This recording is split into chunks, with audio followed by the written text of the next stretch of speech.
What is up, people? Sixth man here with my partners in crime. We have Salt Bray and House Lasku here on the tape. For this week's burning question is which NBA team has the brightest future? Now, I left this very much for interpretation. Could be short term, could be long term. So I think we all have an answer. So I'm going to pick. Let's pick House Lasku first.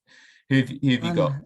I want to go last because you know what my answer is going to be. Like it's only no. I've got two answers. First one is obviously the team with the most magical future, the team who are in the Lando with no. I'm just going to talk about Magic for like 30 seconds. Just bear with me. We've just got the most injuries in the league outside of COVID, like we did last year. We're waiting for Jonathan Eisen to come back. We're waiting for Fultz to come back. And comparing this to the previous rebuild, where there was still quite a few question marks about quite a few of their players. None of them we felt could ever make an all-star team. Alfred Payton was second in all rookie team. That's the same year we drafted AG. There was no one that really shone out. Oladipo only became good after he left Orlando. However, we could have something in Franz Wagner. He's looking quite tasty. He's probably third behind what's his face? Behind Scotty Barnes and Evan Mobley in terms of rookies this year.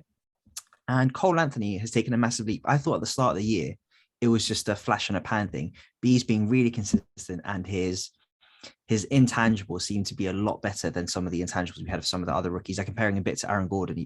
When Aaron Gordon, every year at the start of the year, he'll just be shooting lights out, 60% from free for like a good month, then completely fizzle out. But I do think his intangibles, everyone seems to love him. He seems to be a great teammate, really cares about winning. So yeah, okay, I've had my Orlando stuff. You've also got Jalen Suggs, who's your best player, apparently. Yeah.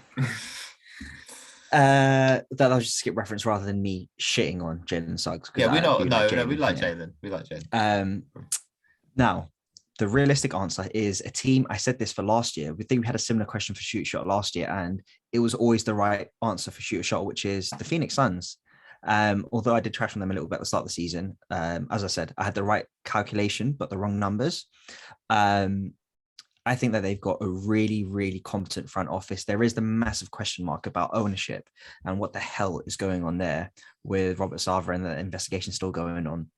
But James Jones seems like he knows what he's doing. He fleeced Philly for that trade. Sorry, Alex. And they've got some really young players who are about it.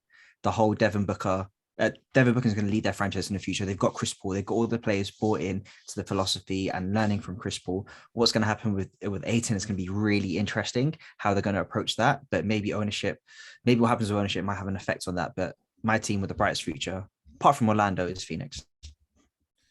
So normally the host of the question goes last, right? Wrap it up. But I don't want mine to be picked, so I'm going to go next. I'm going to give a shout out to one of my teams and my second team, and that is the team of the brightest future for me is the OKC Thunder. So they are 5-5 in their last 10, and they've won 3 on the bounce. They have a 9-12 record in their conference, which is not bad for a team that is obviously rebuilding, but they've got really good building blocks. They've got potential star. They've got Shea. He's averaging 22, 5 and 5. You've got 3-D, the Dortcher Chamber. He's averaging 17, 2.6 threes a game. And as you know, everyone's shooting more threes. You've got the rookie report, and that's Josh Giddey. He's averaging 11, 7 and 6 with 1.5 offensive rebounds a game. Their past 3 wins, Clippers 5th in the West, Grizzlies 4th in the West, and Nuggets 7th in the West.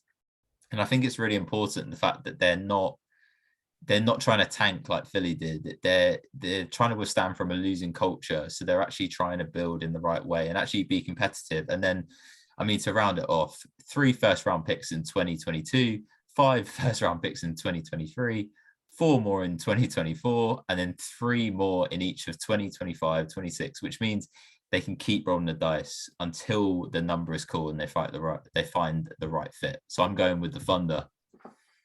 And it's also not just necessarily they can roll the dice with picks. They're ready if ever a big star wants to move on or a team wants to rebuild. They're like, oh shit, we need a hard rebuild. We've got a star player. OSCs, they're like, hi guys, what would you like? Which pick would you like for your star player? Cap space next year, Ed. 40 million cap space, and then the year after they've got 34 million. The only thing is luring somebody to OKC. Yeah, that's the main thing. Who wants to go and play in Oklahoma City? No one. I do. To be fair, they've had star players before with the KD, Russ, and Harden stuff. None of them wanted to leave because it was OKC. It was all because of situation. There was never really trash in the organization or trash in the city. Like I thought that's a pretty good I bonus think for them if they talk to Russ. I think what is Still. this, that's what I'm saying. I think what Bray is They didn't wanna alluding leave. to is that they had drafted, so they've been able to build with the franchise rather than, it's a free agent signing. So there is that. But I disagree with Bray. I think that they can bring somebody in if they have the right culture, because people want to win. Yeah, I mean, I'm glad you've left me till last because it means I can trash both of your picks before giving you mine. Start off with the salt. Who is it? Who is it? Which one of your teams is it this year? Nah, don't worry about that. First of all, I'm going to get on the both of you. I mean, you said that OKC have not been bad. They've been pretty bad. They've been consistently at the bottom of the West for a little while. They've won double-digit games. Was it also them who had that loss to the Grizzlies? Or was that the Rockets? Who had that really bad loss against the Grizzlies? Was it them or was it the Rockets? I can't remember. Look, it's the... Ben knows the answer of it, but he's not... Oh, you don't know. But look, what I'm trying to say is they're beating teams in the playoff race, okay? Yeah, but how is having double-digit wins the bar for not being... for being good? They're tanking. They're at the bottom. I know they're tanking. They're tanking. They shouldn't be winning these games. And no offense to Ed, but the Magic have only won 5 games, and the Thunder they're in a harder conference, I think, and they've won a lot more games than I thought. Yeah, no, fair enough to them. My only issue with them is that I think their best players are too far away from their draft picks and their worst players. I think there's too big of a gap in the middle. You look at the Grizzlies, they're all coming up together at the same time, to give an example. And I feel like there are some players on the Thunder who are going to outstrip ultimately what their team is. I think we might turn around in 2 or 3 years. Shea might be amazing, but he'll look at the rest of his team and go, there's nothing here for me. I need to leave, because they're just not, they won't have been in the league for long enough. Yeah, they're going to have all these draft picks, but you have to how often does Kevin Durant come along? Obviously Harden, incredible pick. I don't think everyone would have made that pick. Obviously Durant's a number 2 pick. It's incredible, but I just don't know. There's a lot of things that have to fall into place for that team as it is to be quite good. I wouldn't be surprised if by the time they are good again, people like Lou Dort, people like Shea aren't on that team anymore. I wouldn't be surprised. And then Ed. Wait, who did you choose again apart from that? Oh, the Suns. The only thing. The team that went to the finals last year? Yeah. They did. However, how long is the Chris Paul effect going to last? Obviously, while he's there, is he going to be able to keep performing? He's shown us that he has. Everyone obviously had his doubts before he went there. He's completely erased all of those. He is, I don't know one of the best point guards in the league. Obviously, Steph is the best. And after he leaves, which eventually he will, in 2-3 years, I don't know, maybe 4, but that's probably the upper limit of what he's got left. Is that culture going to remain? Obviously, you alluded to concerns with the Aiton as well. So I agree they're obviously very, very high right now, but I don't know how long that can last for them. Let me counter. Another reason why I really like the Suns, which I mentioned earlier, was their front office and the front office moves that they make. Straight hits, no misses. Okay, maybe I don't know all the minor trades that they had. Maybe there were some other trades that wouldn't have worked as well. But bringing in Jay Crowder as a veteran presence looked to work really well. Bringing in Campaign off the bench worked really well for them. Really provided them with an extra scoring punch and seemed to fit in their culture really well. So that's also why I have trust in them. It's not just the team; it's also the front office, and I think I trust it. Again, when I say front office, I'm not sure if ownership is included in that. Technically, I don't know. But comparing that to OKC again. Presti, yes, he can get draft picks, but what can he do with those picks? That's the question mark. Yeah. And Bray, was your answer the Grizzlies? No, it's not. It's MVPs. not. That's what you can do. You can draft MVPs. That's what he's done. Anyway, Bray, enough of your bull crap or whatever it is. Who are you picking? Yeah, so I want to give, first of all, because I did some research, I want to give an honorable mention. And the honorable mention is the Denver Nuggets. The reason being that Murray, Jokic, Michael Porter Jr. and Aaron Gordon are all under the age of 26. They're really young. You lost Ed on Aaron Gordon.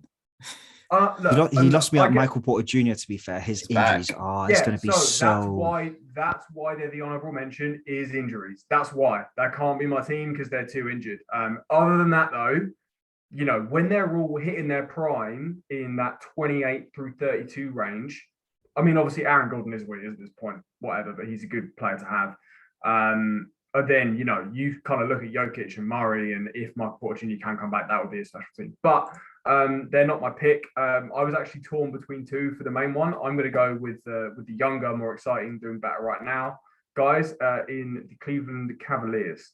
And I have in the past absolutely railed the Cavs because I didn't think they did anything good, and I think everything was given to them by LeBron just for the fact that he's from Ohio. But this core that they have of the Mobley Allen in the back, like Mobley could be the defensive player of the year for multiple seasons, I think. Mobley is incredible. Jared Allen's really, really good. They've got him on a great contract. They've got Mobley, Allen, and Larry Markkinen locked up through 24-25. They've got a decision to make on Sexton. If it was me, I'd drop Sexton because you can find another really good point guard who complements those guys. And then they've also got a kind of decent swing man and a Cora as well, who could still turn into something more. He's still really, really young. Point being, they've got basically a lot of young talent that I think fits really well together. And they've got Love coming off the expiring as well. So there's, you know, room if they want to make some big moves at the edges, get some really good shooters in there. I don't think they'd be able to attract a star being Cleveland, but I think there's, you know, like Bill Simmons jokes that, you know, I can't wait for the LeBron wants to finish his career in Cleveland because he likes their young pieces, you know, kind of stupid little sticks. But they've got a really promising young core. And as we kind of mentioned earlier with obviously the rookies for the Magic, I think Evan Mobley's a massive reason for that because he could be an absolute stud, I think. But yeah, the other team I was considering, incidentally, the reason I ultimately didn't pick them is because they're not doing very well at the moment, is the Hawks, who have a relatively young core all locked up for the same amount of time. So Young, Collins, Capella, Herter. And then obviously they've got decisions to make at the edges with Reddish and Hunter, but they've also got veterans in there as well with Bogdanovic and Gallinari. So their team is pretty stacked and they've been playing together a while already. They're locked down for a long time. It's the sort of team that as we see other people at the top of the East drop off, you could just see them continue to rise. So that's what I got. I want to argue with him, but I think he's actually got a good point about the Cavs. One thing that I really like that the Cavs do is that they have 3 7-footers on the floor and they all gang rebound.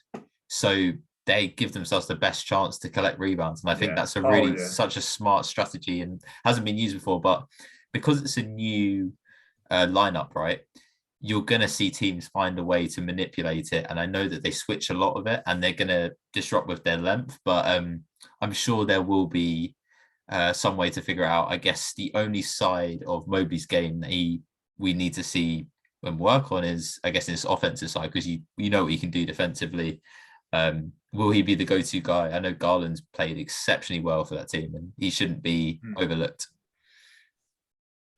Yeah, very I mean, on the Mobley and Jared Allen thing, I mean, they're good, but not quite Mo Bamba and Wendell Carter. But I won't get into that. I just don't have enough time to go over all the reasons. But no, I do. As Alex said, to be fair, I was ready to come shit on you about something. But no, I do really, really like those picks.